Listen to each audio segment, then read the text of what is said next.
this evening, I have who I have personally dubbed Cape Town's Mr.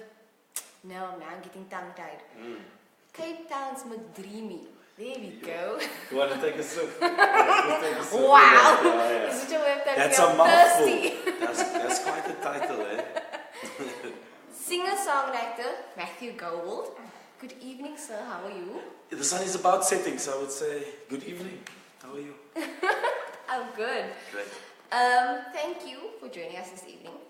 My side story first and foremost. A side story. The first time I saw you perform, yes, was at a concert. You were either introing for Good Luck or Good Luck was before you and they introed you. And it was like early in the day, like the afternoon side. And like Was this like Kirsten Bosch? No, it wasn't Kirsten Bosch. Oh. It was the Summer Experience. Oh, right. Okay. So it's like my birthday that day. So I was like very happy. Best day ever. And I swear to this day, and I tell everybody, because at one point you were like, put your hands up. And I like right at the back, my hand is like up, and I'm the only idiot standing there with my hand up, and you're like, oh, I see you. And I'm like, I see you. Yes! Amazing. So we had a connection. Yes. And then when I saw you again at Cafe Roo, a lot of the songs that you performed there, I was like, oh wait, it's the same. And I'm like, oh my God, that's my birthday all over again. So, we're not going to do the whole boring. So, how did you get into all of this situation? Get into this situation. As far as I've followed you, or as far as I've researched you, your first musical or singing appearance was with Idols, season 5. Firstly, I don't know what season I was in, but I was in Idols. You made the top 12. It's 10 years now. They're now on season 14. Well, I don't think that they do it by the year, but when I was there, it was 2009. So. Wow. It's 9 years. It was funny because when I entered Idols, a lot of people don't know is that firstly, I was the youngest contestant there. I was 18 years old. So when entering Idols, I was never imagining myself as like, I'm going to be the winner. I honestly never thought I was going to be a winner. But the mentality was actually just about understanding, you got lights and camera and the sound and how the sound works and what those different things mean, how the camera setup works and how live television works. I guess that was kind of what I was interested in. Yeah, that was my main. I was just intrigued. Because you come from a musical family. Well, I mean, yeah, I've been really. I wouldn't say it's a conventional musical family. Like we've got musicians all over in the family, but nobody can really read music. Okay. But on a Sunday, if we just chilling by the braai, every single person can pick up an instrument and play. Because music is often not about what you know. There's something to do with how you feel. Yeah. In the moment, if I'm feeling a certain way, it's, that's what music is to me, just a feeling. And then, so, from Idols, how did the collaboration between yourself and Good Luck come about? Oh, that's an interesting story. Because they credit, or at least a lot of people or a lot of articles credit your vocals to their Taking It Easy track. So, I mean, obviously, a lot of people know that I sang the song Taking It Easy. But how the whole thing happened was kind of crazy. I was busy working on my first album. And then I was looking for a live drummer. And I asked the producer that I was working with at the time, Mathew Davison. Yeah. And he recommended this guy. And this guy was working at the time with the band called Jack Sharp. And that was Ben Peters. Yes. The Good Luck's producer. And they were looking for a vocalist, and I was busy working. So I got this guy in, and he came to come play drums on my album, and he started telling me about Good Luck. He said, well, we're actually looking for a male vocalist to do something on our first single. And they sent them a demo, and they really liked what they heard. And then, literally a week later, I went into the studio. Within 2 hours, the song was done. 2 hours? Yeah. Not like 2 weeks. 2 No, hours. we had, Wow. most of the song was kind of done. And I just needed a couple of final touches and then the vocal. And by the time I recorded the vocal, it just felt right. It's one of those songs that, I mean, it's happened to me a few times after that. But since that day, like 8 years ago, that was just something special. The combination of the beat, the melody, which was created by Raven Huntsman, on keys. He's also the ex-saxophonist for Good Luck. And then Ben on the production, and then me on the vocals. It just came together like it was almost meant to be. Pretty easy. You know? Yeah, exactly. Well, 2 hours, I would assume, like everything would have just flowed. Yeah. Like That was magic. It was really magic. And then that isn't the only song, however, that you've done with Good Luck. Oh yeah, no, I mean we've done plenty of songs. Obviously, my last album they produced and we co-produced together. Yeah. And then there was 2 other songs that I also sang and co-wrote on their last album, the Good Luck album. Awesome. Yeah. And then from Good Luck, there was the release of your album. Yeah. Which did pretty well because you got SAMA nominated. Well, yeah, it was my first SAMA nomination, and technically it was my first album also. And I mean, to be honest, when I put out No Ordinary Guy as a first single, I knew it was a good song. Because some people still play it. I mean, yeah, people still play it. So, I mean, that clearly is a sign that 7 years later you're still playing my music, that it's good music. And it's something that I believed in then and I still try to push now, which is you can't stop a great song. If I make something that is so good, it's going to annoy you because, you know, I kind of base my whole career just on the product. Yeah. So when you hear my song on radio and when you come to Kirstenbosch on the 4th of March, it's going to be very similar. Not similar in terms of like it's sounding exactly the same, but something that I pride myself in is being able to emulate what the audience hears on the radio and their speakers. And when I go there, I can give them just a little bit more than that. And that's kind of the goal. And with the SAMA nomination, I was surprised, but I remember seeing it. I was still working at Marshall Music, selling guitars, and I saw this thing come up. Like the thing was loading to see who the nominations are. And I saw the nominations. I swear, like I just threw something off the table, past the table. Like we did it. Like I thought, you know. I was like, I'm good for life. It's not the case. Moment made by Thor. Yeah, but it wasn't the case. But literally, just like. It gave me that acknowledgement that I wanted, that my music is dope. Yeah. You know, and it's not that I needed somebody to tell me because I believed in myself before that. But when you look at the scale of artists that we have in our country, combined with the fact that it's you know, it's a national recognition almost that we're looking at the record of the year. And just to be put in that box, in that category, you know, saying my song is part of these songs. Like you know? I can see how you are still very much happy over there. I mean, it really. I mean, would you say that was like the best? Look, I was 19 years old Wow. with my first SAMA nomination. That was 2014, though, isn't it? 2030. Oh. Who knows? Who cares about time? But it definitely motivated me to just continue, I guess, in trusting my instinct, just making music.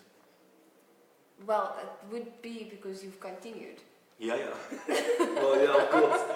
Now, look, for me, I don't see another option. There's no other option. I have a mission to make music, and it doesn't really matter who I collaborate with. And I've got a list of names that I've worked with. Definitely. And even if it's just producers or people I'm performing with on whatever stage it is, you know, I'm just striving to become better. That was thinking I'm jumping a lot of questions ahead right now. But speaking of stages that you've performed on, the one article that I came across was just before I think you were to perform at the Cape Town Jazz Fest. Which you said was like one of like the best acknowledgements that Cape Town could give you, I think. Yeah, I mean, I'm just trying to think back to that day. I remember not just did everything really happen so quickly, and I got to perform on the baseline stage, and it's literally this new kid from Cape Town, just kind of, they threw me in the deep end. And I remember waking up the Sunday, and I went with my dad to the store, and I was on the front cover of the Sunday Times. And that was actually what made it last for me, the experience. Because, sometimes you go to work, you went to work today, when you get home at 5, nobody's going to congratulate you and high five you, say, well done, Nikki, on putting everything together, thank you for printing those papers. People don't do that. Yeah. But with my job, people, find it important to thank me or to congratulate me for things that I've already done. And in that moment, it was just so crazy, because I know that I did a good job at the Jazz Fest, and it was my first time, and I opened for so many amazing bands. And then to wake up and go with your dad to the store, and he actually wanted to get the Sunday Times. We both didn't know. So he picks the Sunday Times up, and there's him, and my dad was like half emotional, and I'll never forget it, ever. That is, I can see how walking, but didn't it kind of feel weird as well, like walking in and seeing your face on? I tried to take those things just like, they had to choose someone for the front cover. It was just my chance. I tried. And it was for good reason. Oh, luckily. Luckily it had a positive caption. Yeah, I'm blessed. Then we are having technical issues with me, yes. Yeah, sorry, page can't be found. So, it's like, I'm trying to think now the flow of conversation that I had sent out. And we've touched on so many. The other thing I wanted to know is the songs that you've written, those were done by you. Majority of them. Well, for this new album that's out now, that I released with Universal, it wasn't entirely written by me. So on different projects, I would have co-writers to work with. And a lot of people are always confused about it. The fact is, I'm a singer and a songwriter, so I'm never going to put anything out there that I don't agree with. Yes. I'm never going to sing anything that I don't believe in. So that's kind of the foundation of my music, is the truth. So I'm always going to, whatever you've heard by me at some point in my life, that's what I was thinking, or that was the truth to my heart or my mind in that moment. So is that personal experiences? Completely. I think my friends and my family are really scared of pissing me off. Okay. Because at any time I'm just going to drop a single. But no, not really. I'm kidding. But my music I take very seriously. So when it comes to the process, I'm definitely not scared to collaborate. If we are sitting in a room, I'm never the owner of the song. Okay. Which is something important for up-and-coming artists to understand.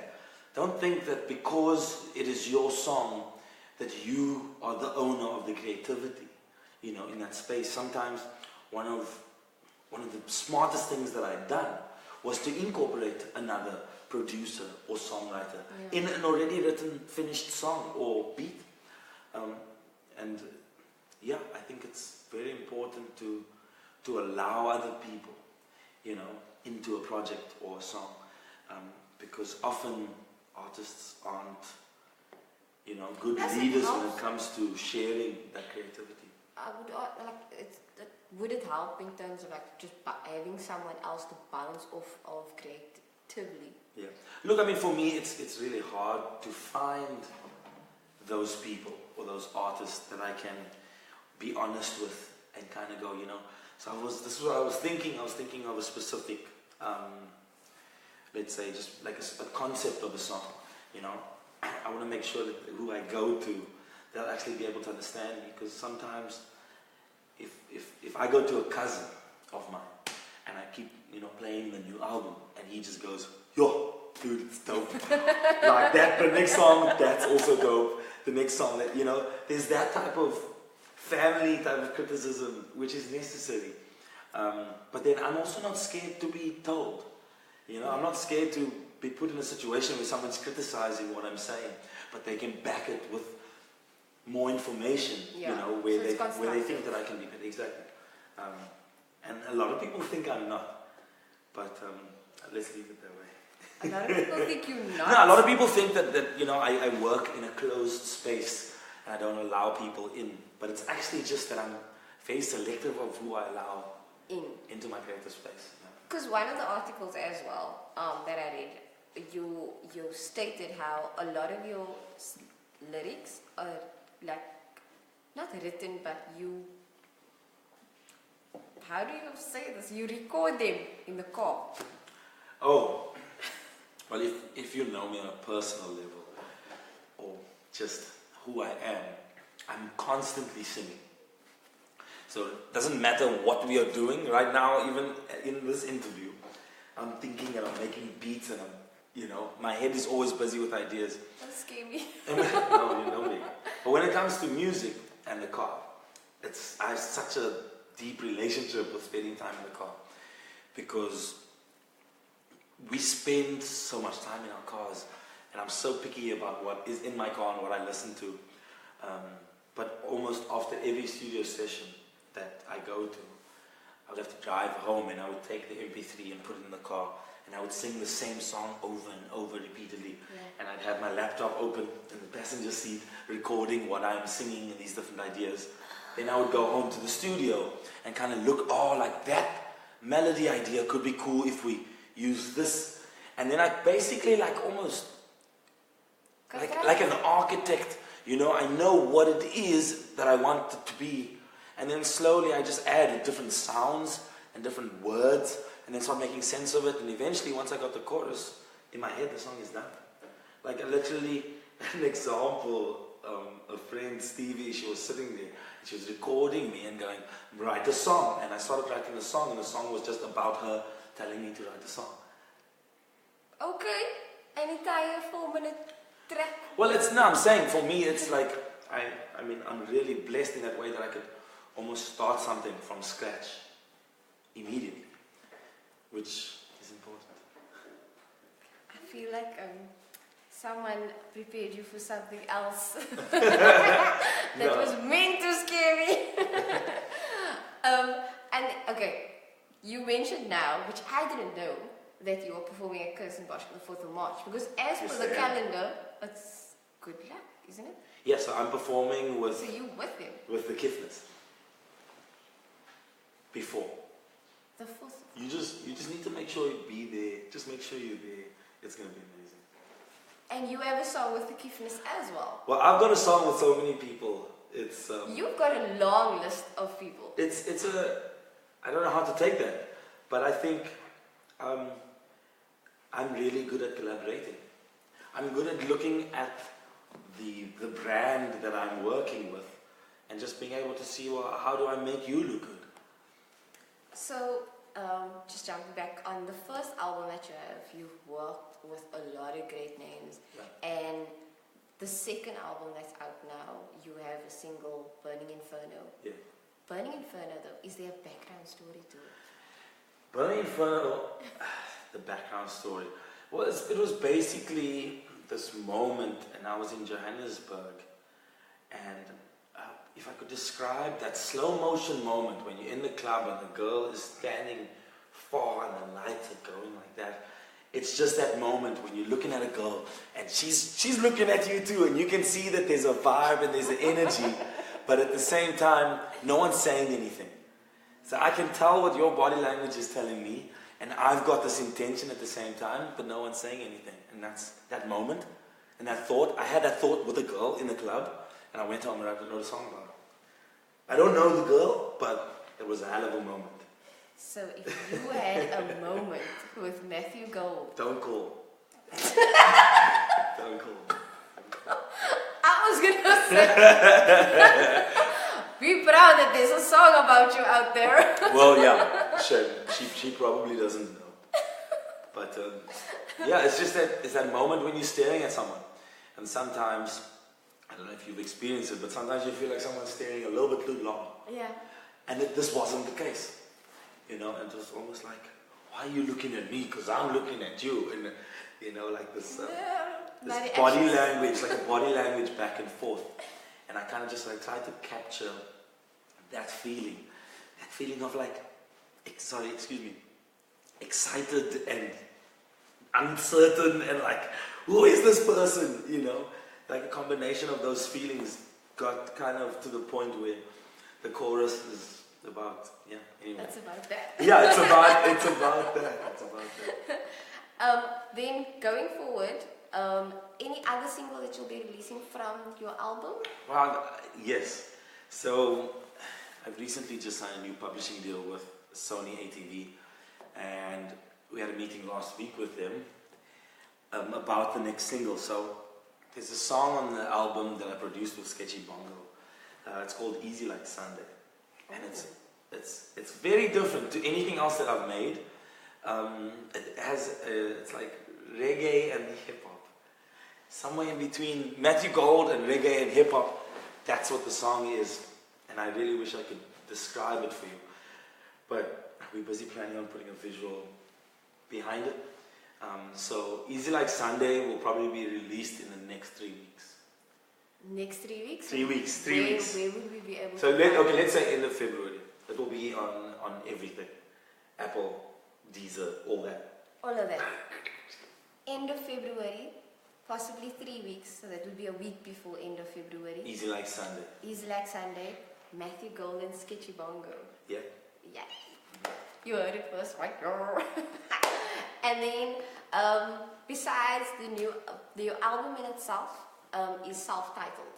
Yeah, it is self-titled, and I guess I've always wanted to do one, but when it comes to the collective of this project, and the reason why I did it was, to make a long story short, the way I would explain it is that these aren't just 14 songs. So the 14 songs that you hear come from 50 songs that I made over 2.5 years. So each song is there specifically for, you know, each song has a meaning and a purpose in the sonic wave of how I kind of take you in the up and down of the album. Yeah. And I think it's an amazing piece of work. Yeah.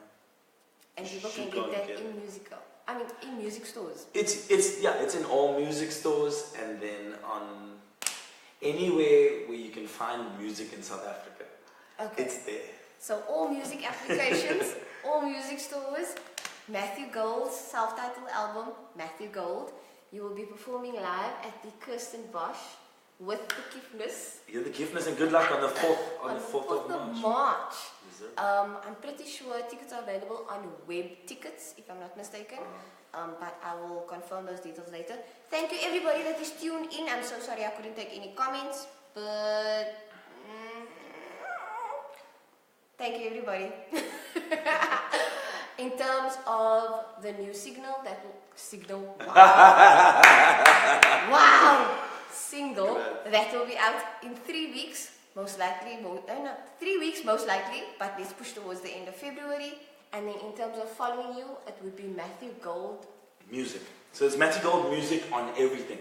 So Facebook, Twitter, and Instagram, Mathew Gold Music. Okay, and then before we reach the end, let me do the admin that I always forget to do. Thank you everybody once more for tuning in. Thank you Sunshine Co. for your studio space and your equipment.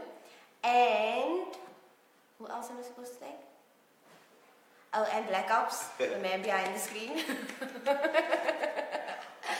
I missed my co-host this evening, but thank you so much for tuning in. I saw that.